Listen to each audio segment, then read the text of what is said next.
Where do you guys get your ideas from? All over, really. Yeah, I mean, places. when we sit down to start writing a series, very often we'll have 2 or 3 ideas, and they might not make it all the way through, but it's just starting that process of thinking, first of all, about a location. What could the number 9 be? We've obviously got houses and flats, but in this series we've got a train, which is train compartment number 9. We've got a call centre booth number 9. So we don't limit ourselves to just a house Number on the door, yeah. And then sometimes you'll start with the story, or sometimes you'll start with the ending. You'll just think, this is a really good ending. How do we get there? Where is it set? So, it's just a process of talking, really. We just sit down every day. We go for our lunch, and we live very close to each other. We just start a conversation, and the ones where the conversation keeps going and it feels fertile, that's where we persevere with them. Yeah. There's a lot of dark comedy going through all of your work, but we just watched the Sheridan Smith episode of this, and it's a very powerful piece. She's fantastic in it. Yeah. I think she wanted to be in the first series, but she was unavailable. How did she? I mean, brilliant to have her on board. Yeah, I remember we tried for a couple of episodes in the first series to get Sheridan on board, and she was filming other things, very highly in demand.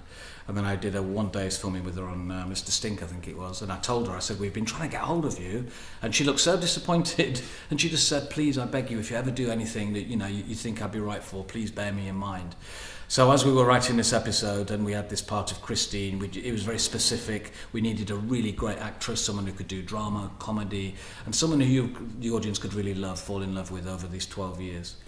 And once we got easily in the first sort of 5 or 6 pages, I said, this is Sheridan, But you don't dare to think of only one person, because if they can't do it or they don't want to do it, then you just feel disappointed and you move on. So we just think, okay, let's make her our first offer and keep our fingers crossed.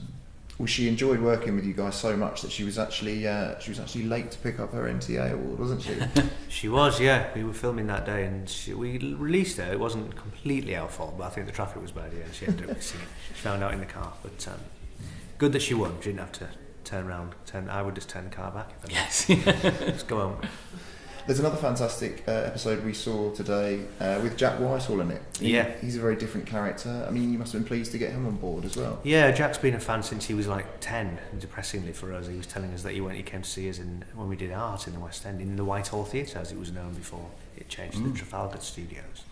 And he said, I came with my dad when I was 15. I was like, oh my God, I was so old. But he's been a fan. He was a proper Uber League of Gentlemen fan, knew it backward, still does. And was quoting stuff to us, and it was he very subtly kept it under his belt, but he's a proper stalker fan. Something went terribly wrong for him. Well, we were filming on this set, which was on springs, to give the impression of a train moving. Now, when you're doing a take that lasts 3 minutes, that's fine. But when you're on there for 1 hour, 2 hours, 11 hours a day, if you are prone to travel sickness. Which Jack was. He and he didn't sort of take anything beforehand, so he sort of excused himself and came back looking a little bit green, and admitted he'd unfortunately thrown up in the toilets, and then come straight out of the toilets and met Sheridan Smith for the first time, and had to kind of sort of. So it was always the way.